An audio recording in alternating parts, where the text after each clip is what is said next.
Hi, Kevin. Thank you for being here for the interview today. My name is Tracy, and I am a master student conducting research on leadership, power, and influence. As introduced at the beginning, this is an interview for my project on leadership, power, and influence. Your answers will be used anonymously. Could you start by telling me a little about your position and the type of organization you work in? Hi Tracy, I'm a project manager in the media side technology company. We build cloud-based software for various finance or healthcare clients. So my job is mostly about coordinating the developers and liaising with clients. I report to a senior director, but I also manage a small cross-department team.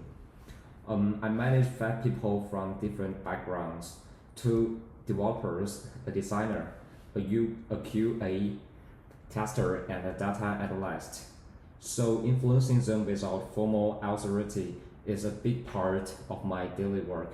Great. So, how do you experience leadership in your company? Honestly, I feel leadership in our company is quite messy. My direct boss is very collaborative. She asks for our opinion and we have to brainstorm a lot. If something goes well, she also gives a recognition.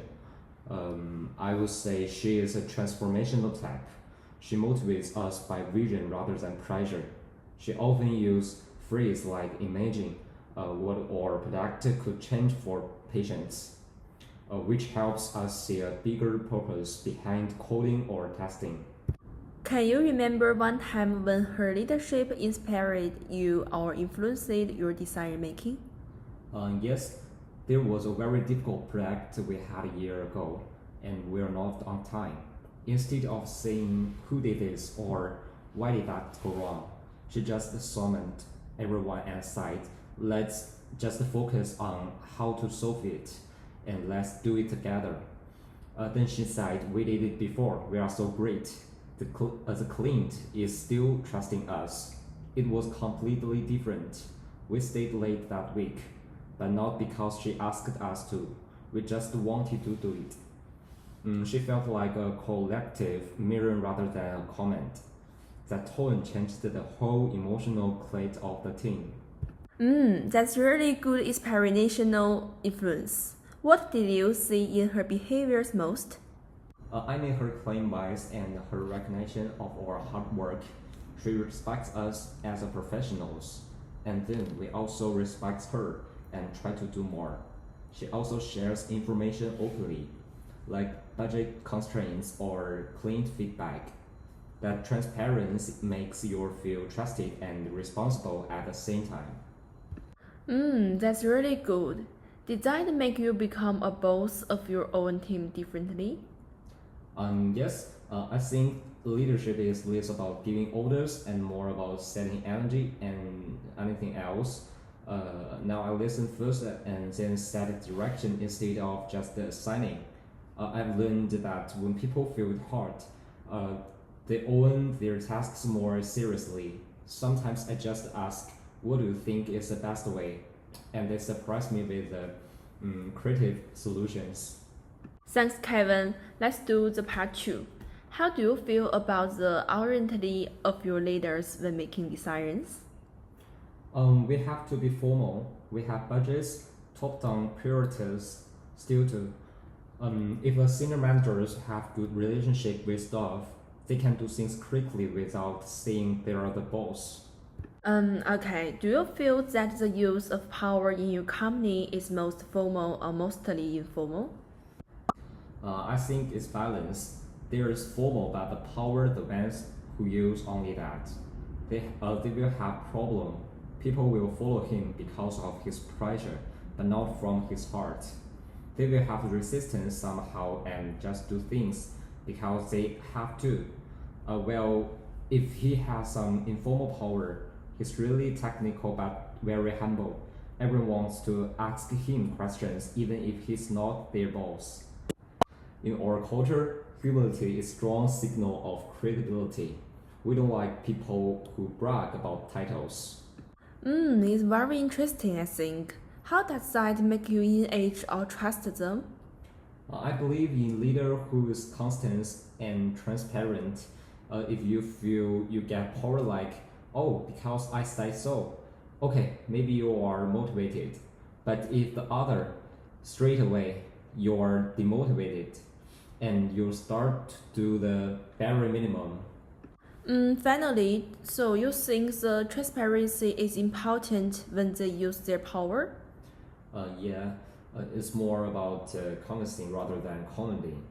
When you involve us in the reasoning, you feel like you are in the decision. Thanks, Kevin. Let's start part 3. This is about influence beyond heresy. How have you seen active leaders build influence beyond their formal position? The one I have seen do it well, they do it through their credibility and empathy.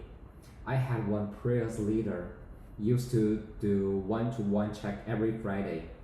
It's not performance review, just check our goals. And when it took us in a difficult organizational direction later on, people followed him because he had credibility. He also gives us space to fail. When I messed up a client demo, he said, okay, what can we learn? Instead of battling. That moment earned my loyalty for a year. It's interesting. That's almost like emotional intelligence. What do you think he did to make people feel like that? He remembered things. If you had a sick child the week before, he will check on you next week. Little things like that, but he did care. You weren't just a number. Okay, what effect did that have on the team? Productively went up because you feel psychologically safe. If we share the problem informed, it meant problem solving was quicker, and it also cut down on turnover. Nobody wants to leave the leader like that. Have you seen the opposite? Leaders who weren't able to do that in team? Unfortunately, yes, I had another boss who was sort of a field leader, always checking, always picking people in front of other people. Of course, he had a power, but nobody wanted to work for him. It just stopped flowing. You know, it shows influence without credibility is weak. Eventually, two of or that's the engines quit. That really proved that ability alone can't retain talent. I see your point there. Okay. If you look back on your own career, what type of influence motivates you? I'm motivated by a leader who demonstrates a combination of strength and humility. If you say, I don't know, you are opening up to collaborate. You are showing vulnerability, but if you are in it with your leader, that's good. Okay, thanks, Kevin. Let's start the final part. That's really interesting. If you had advice for new leaders about using power responsibility, what would it be? I'd say earn your authority before you use it. Build credibility through the way that you act and relate. There's an empathy that you show. Once people see you credible, then the formal power is just a tool. It is not a weapon. Power should serve the team goals, not person ego. If leaders forget that, their influence quickly erodes. I have a question. Do you think the company culture influences how power and influence works? Absolutely. In our company, we have a flat hierarchy. We reward initiatives, so if you see someone empowering others as a leader, then that leader wins. In more traditional companies, maybe the formal power still rules, but I think relation influence is really there too. People expect more authenticity. Therefore, how was working from home or coming into the office influenced leadership influence? Good question. It is easy to influence informally. That is what's missing when people work remotely. So good leaders have to compensate for that. They have to check in more often, try harder to relate and emphasis online. Otherwise, people feel isolated and the mistrust creeps in.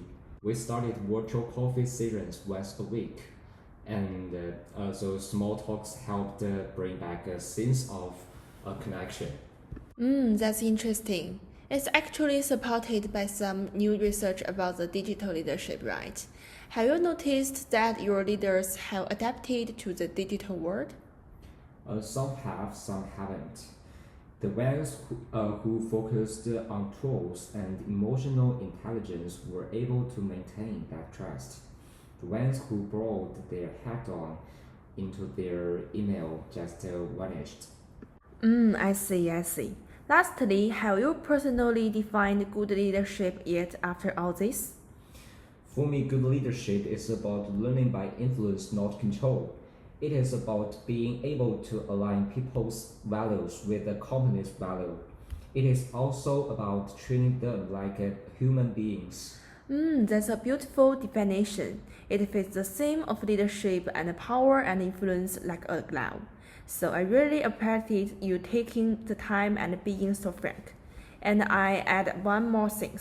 It is good leaders create more leaders, not followers. When you empower others to take initiative, your influence multiplies. I hope you will have a smooth career in the future. Thanks, Kevin. No worry, it was an interesting reflection. It actually made me reflect about my own leadership habits as well. I wish you good luck in your studies. See you, Tracy. See you.